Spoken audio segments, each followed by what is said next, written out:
हमने घर की बातें करी, होम मेकर्स की बातें करी कि हम किस तरह अपने घर को, अपने आशियाने को कैसे जन्नत बनाती हैं। और हमारी जन्नत में आते हैं हमारी फैमिली मेम्बर्स, हमारे बच्चे, जिनसे मिलकर हमारी जन्नत मुकम्मल होती है। तो बस आज हम अपनी जन्नत को कंप्लीट करने वाले इन्हीं बच्चों के बारे में बातें करेंगे, जो हमारी ज़िंदगी का सबसे अहम हिस्सा हैं। बच्चों के भी अलग अलग मोड होते हैं, मतलब कि कोई बच्चा बहुत ज़्यादा समझदार होता है, तो कोई बहुत ज़िद्दी, और तो कोई थोड़ा बहुत बेवकूफ़। पर बच्चा कैसे भी हो, माँ बाप के लिए ना बहुत अहम होता है। पर बच्चों को ये समझाना ही हमारे लिए इतना मुश्किल होता है कि वो हमारे लिए कितने ख़ास हैं, कितने अहम हैं उन्हें, क्योंकि हम रोकते टोकते हैं उन्हें, कभी कभी समझाते हैं, डांटते हैं। तो बस इन्हीं सख्तियों की वजह से, इन्हीं चीज़ों से बच्चों को लगता है कि हम उन पर रोक टोक करते हैं, उन्हें सही से समझ नहीं पाते। तो बस आज ऐसे ही कुछ ज़िद्दी बच्चों के बारे में बातें करेंगे, जो कि बच्चे ज़िद क्यों करते हैं, उन्हें कैसे हैंडल करें। तो बस शुरू करते हैं आज का blog. Let's get started. Hello everyone, अस्सलाम वालेकुम। मैं हूँ होम मेकर रूही। उम्मीद करती हूँ मेरी यूट्यूब फैमिली बढ़िया होगी, मज़े में होगी। अल्हम्दुलिल्लाह मैं भी ठीक ठाक हूँ। तो जी शुरुआत हो रही है आलू के पराठों के साथ, जो हम आज कागज़ी आलू के पराठे बनाएंगे, बहुत ही मज़ेदार से। और बनाएंगे साथ में दाल के पराठे भी। तो उसके लिए मैंने सभी चीज़ें चॉप कर ली हैं, बारीक बारीक कट कर ली हैं, आटा गूँध लिया है और आलू उबाल लिए हैं। उसमें ये सब चीज़ें मैंने मिक्स कर दी हैं। और इसके साथ हम इसके अंदर सूखे मसाले भी मिला देंगे, जिसके अंदर लिया है मैंने नमक, मिर्च, भुना हुआ ज़ीरा, अजवाइन और जी काली मिर्च। बस ये सब चीज़ें हम इसके अंदर मिला देंगे, मिक्स कर देंगे। और ये सब चीज़ें दाल के पराठों के लिए भी मिला लेंगे और इन्हें अच्छी तरीके से मिक्स कर कर बनाएंगे हम बिल्कुल कागजी, एकदम पतले पतले क्रंची से आलू के पराठे। तो बस ये रेसिपी भी चलती रहेगी और हमारा टॉपिक भी चलता रहेगा। इजी सी रेसिपी है, जो आप देख के ही आराम से समझ जाएंगे। पराठों के लिए मैंने साथ में बनाई है मीठी दही, अचार, चटनी, सलाद। बस जी सब चीज़ें मैंने एक साथ तैयार करके रख ली हैं, ताकि मैं बनाती रहूं और मैं सबको सर्व करती रहूं। कुछ बच्चे बात नहीं सुनते, ज़िद करते हैं कि जिस बात पर अड़ जाते हैं ना, बस अड़ ही जाते हैं कि उन्हें ये चाहिए, वो चाहिए। ऐसे बच्चों की परवरिश करना पेरेंट्स के लिए बहुत ही चैलेंजिंग और मुश्किल हो जाता है। देखिए, पहले हमें ये समझना है कि बच्चा कब ज़िद करता है या ज़िद क्यों करता है। देखिए, बच्चा जब ज़िद करता है ना, तो वो उस वक्त ज़िद कर रहा होता है कि उसे टॉय कोई चाहिए होता है, या उसकी कोई मनपसंद चीज़ चाहिए होती है और उसे इंस्टेंटली चाहिए होती है, मतलब फ़ौरन के फ़ौरन चाहिए होती है। मतलब वो डिमांड करता है कि उसे उसकी मनपसंद चीज़ फ़ौरन मिल जाए। बच्चा सब्र नहीं करता, बस वो चाहते हैं कि उन्हें फ़ौरन उनकी पसंद की चीज़ मिल जाए। वो ये नहीं मानते कि उन्हें उनकी पसंद की चीज़ हम कल दिला देंगे, या उनकी मनपसंद चीज़ कल पका देंगे जो उन्हें पसंद है ना। ऐसा होता है ना कि बच्चे बस जो कह देते हैं वही करना होता है उन्हें। बस उन्हें एक बेसब्रापन होता है, वो चाहते हैं कि बस उन्हें उनकी पसंद की चीज़ अभी मिल जाए, आज ही मिल जाए, है ना।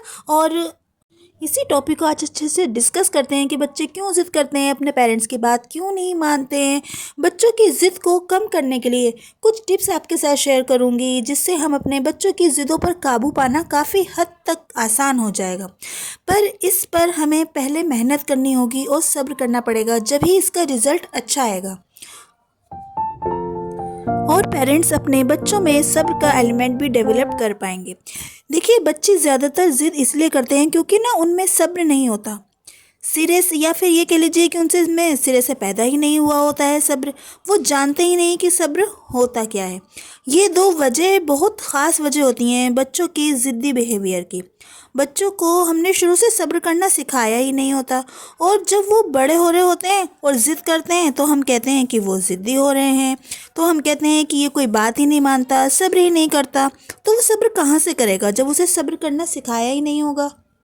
देखिए, सब्र कोई ऐसी चीज़ तो है नहीं जो कहीं से ला के दे दिया जाए, या कोई गॉड गिफ्टेड चीज़ हो, है ना। बच्चों को तो सब्र करना सिखाना पड़ता है ना, उसे सिखाया जाता है, सब डेवलप किया जाता है, उसके दिमाग में इंस्टॉल किया जाता है। देखिए, शुरू से ही ना हम जो बातें होती हैं मैनर्स की, बच्चों के दिमाग में डाल रहे होते हैं, वो बड़े होने तक उनके साथ रहती हैं।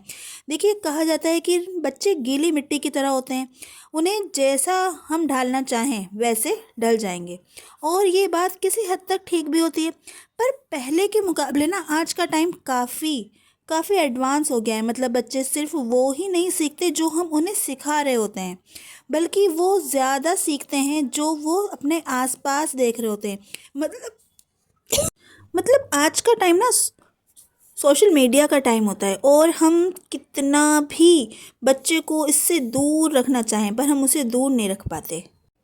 इस फ़ोन से, इन चीज़ों से ना हम बच्चों को कितना भी चाहें दूर नहीं रख पाते। तो वो इस पे जो देखते हैं, जो समझते हैं, उसका असर ना उनके ऊपर काफ़ी ज़्यादा होता है, और ये हमारे बच्चों के लिए काफ़ी नुकसानदायक होता है। जिसका असर ये होता है कि वो जो देख रहे होते हैं ना, वही समझ रहे होते हैं, वही करने की कोशिश करते हैं। अपने सारे मैनर्स, अपने सब्र, जो उन्हें सिखा रहे हैं, बता रहे हैं, वो सब भूलते चले जाते हैं, और वो बस वही देखते समझते हैं जो उन्हें खुद अच्छा लग रहा होता है।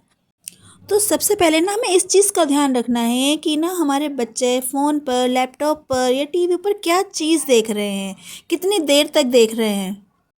क्योंकि ज़्यादातर तो ना बच्चे उनमें ही देखकर नई नई चीज़ों की डिमांड करते हैं, ज़िद्दी बन जाते हैं, और डिमांड पूरी ना होने पर बदतमीज़ी करते हैं। और हमें यहीं पर सबसे पहले रोक लगानी है। मतलब अपने बच्चों को ये समझाना है कि उन्हें फ़ोन पर क्या देखना है और क्या नहीं। उनकी एक लाइन बनानी है कि वो बस ये चीज़ें ही देखेंगे जो उनके लिए नुकसानदायक नहीं है। उन्हें समझाना है कि अगर वो कुछ गलत चीज़ देखेंगे तो उसका असर उनके दिमाग पर, मतलब उनकी सेहत पर, माइंड पर, उनकी हेल्थ पर, बल्कि घर के माहौल तक को इसका बुरा असर होता है। तो उन्हें ये तो बहुत प्यार से बताएं कि उनके लिए क्या देखना सही है और क्या गलत है।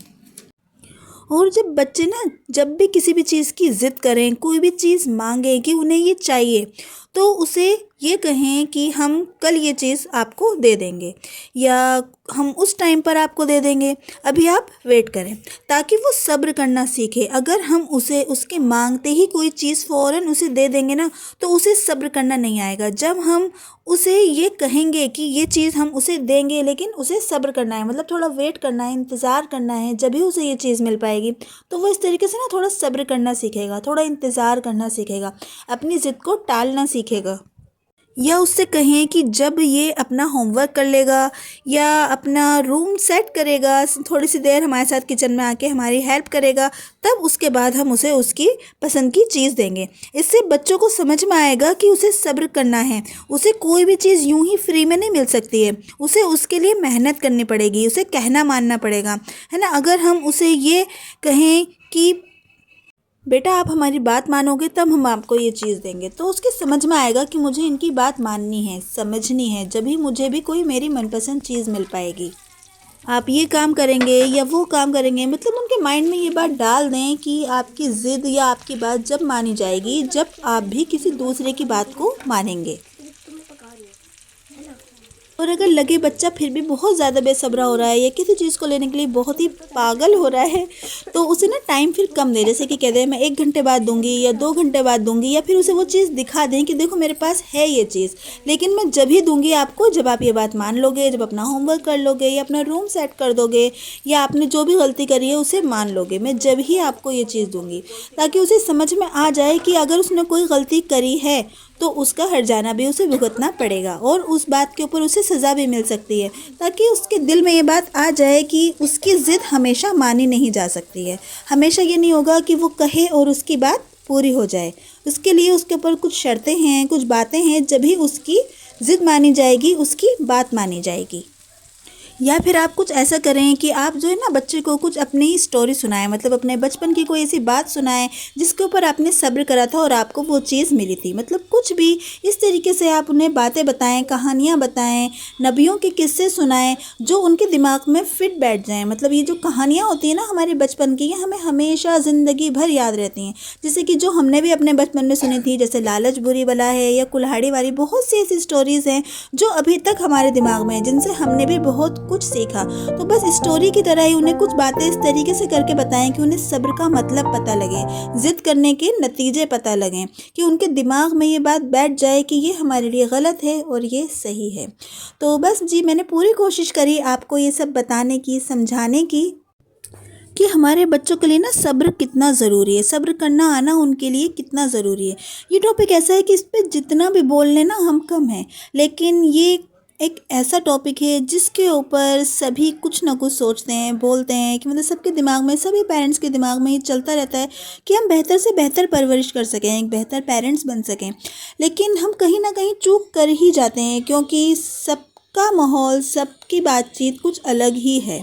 मतलब बच्चों को समझ पाना इतना आसान नहीं होता, और यही हम चूक खाते रहते हैं कि बस बच्चों को यही लगता रहता है कि हम उन्हें समझ नहीं पा रहे, क्योंकि हम जो जानते हैं, समझते हैं, उसे समझाना उनको बहुत मुश्किल हो जाता है। तो बस सबसे ज़्यादा ज़रूरी है कि हमारे बच्चों में सब्र आए, और जिससे कि ना उनकी ज़िद की आदत अपने आप ही कम हो जाएगी।